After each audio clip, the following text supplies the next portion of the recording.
Becky,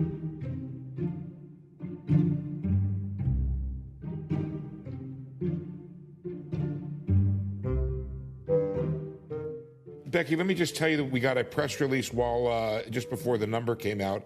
Eric Rosengren, the Boston Fed president, will be resigning as of September 30th. He was scheduled to step down June in 2022, but he's moving that up to September 30th.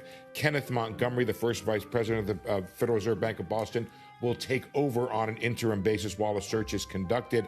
Rosengren citing health reasons, saying he has qualified really for the first time, that he qualified for a kidney transplant in June of 2020, and he has some health reasons that are moving up his retirement.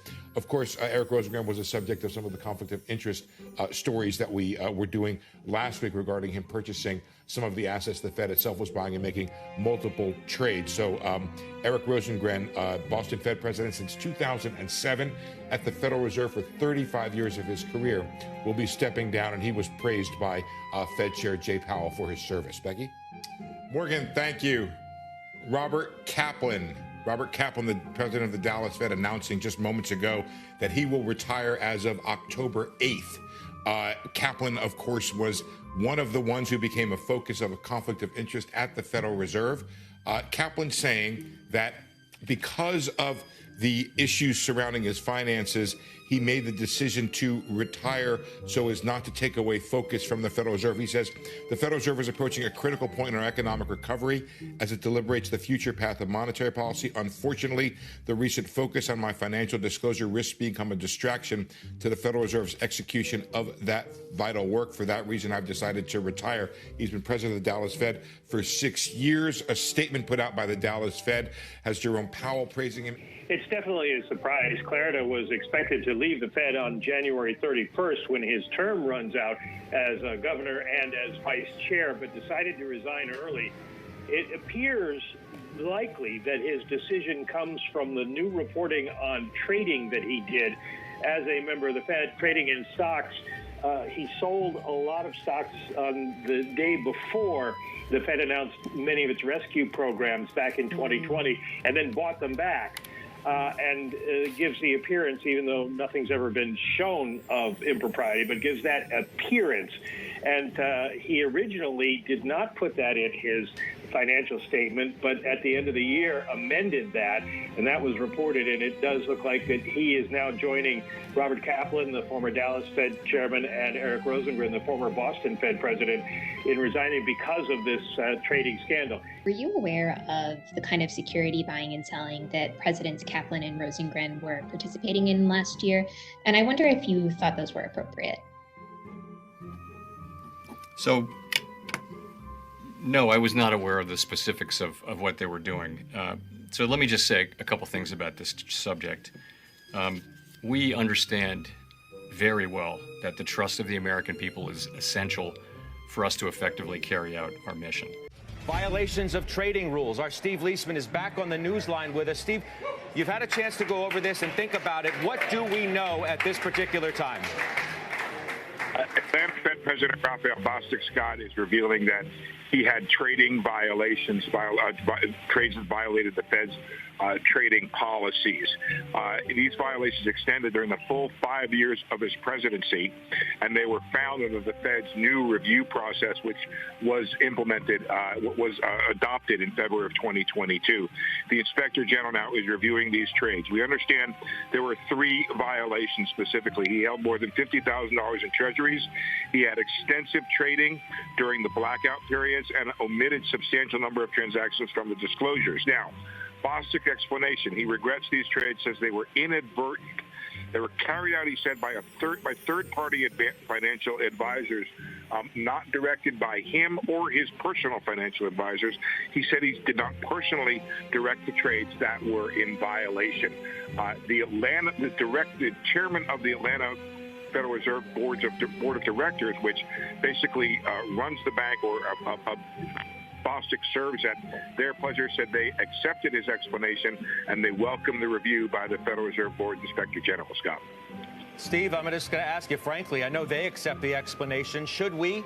Should we accept that he had a flawed interpretation of central bank policies? I mean, between the blackout period of 150 trades, the non-disclosure of trades, and then, of course, owning more than $50,000 worth in Treasury securities, just all seems just odd for somebody of that stature, especially in light of the scandal that we witnessed just 2 years ago. Take his ass to jail! Simmer down, simmer down. You go to jail, you son of a... All right, hold him there. You go to jail! Hold him there.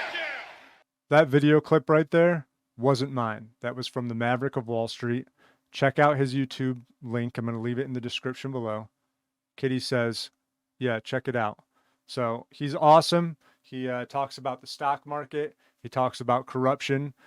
He tells you how it is. So welcome to the world's most corrupt organization, the Federal Reserve. Right behind, you guessed it, the United States government. And don't worry, all the other governments all out there and central banks, the International Monetary Mafia Fund and BlackRock and the World Economic Forum, don't worry, they're right behind the Federal Reserve. So what just happened last week? Atlanta Fed President Bostic, Raphael Bostic, was just found insider trading. So what's the criminal offense for insider trading? Up to 20 years. Up to 20 years in jail. Okay. This is the fourth Fed president that's now been caught within the last 2 years of insider trading. What happened to the other three? Nothing! They resigned. The first one, who was who is he? He was a vice chair on the board of governors. Okay. So the chairperson right now, the top of the top in the Federal Reserve, is Jerome Powell. This was the vice chair, second in command. Got caught insider trading. Says that he's got to retire because his kidneys are bad. So he's got to retire. Good one! What a joke. So he doesn't get 20 years. He doesn't get 19. He doesn't get 1 year. He doesn't even get 1 day in prison. Off the hook. It's all good, though. Don't worry about it. Then you have the Boston Fed president. Gets caught with insider trading. He's like, peace out. I'm resigning. No problem. No sentence whatsoever for him. And then you have the Texas Fed president. Same thing. Gets caught. Resigns. No problem. Now we have the Atlanta Fed president, Raphael Bostic. What do you think is going to happen to him? Nothing! It's a joke. It's an embarrassing joke. It is pathetic. This is the world we live in. What are those? Was it Batman? I don't know what movie it was or where this came from, but you guys know what I'm talking about. It's where like these top officials, people in positions of power, are able to get away with murder, are able to not be held to the same account as the 99%. Is the day shit hits the fan. It's the day that it's over. It's the day that corruption is looked at as just an everyday thing and it's no big deal and that it just happens. Law is no longer integral to society. This is a joke. This is embarrassing. What are we going to do about it? What are we going to do? Like, do we just go along with it? Do we just say, okay, this is the world? No, we step up to the plate. We're the 99%. What are we just going to go along because they got us addicted to the dollar for the last however many years that it's been in existence? No, we step up to the plate and we do something about it. So why would we continue to use the corrupt Mickey Mouse funny money bullshit dollar bill when that is the force, that is the power behind these corrupt organizations?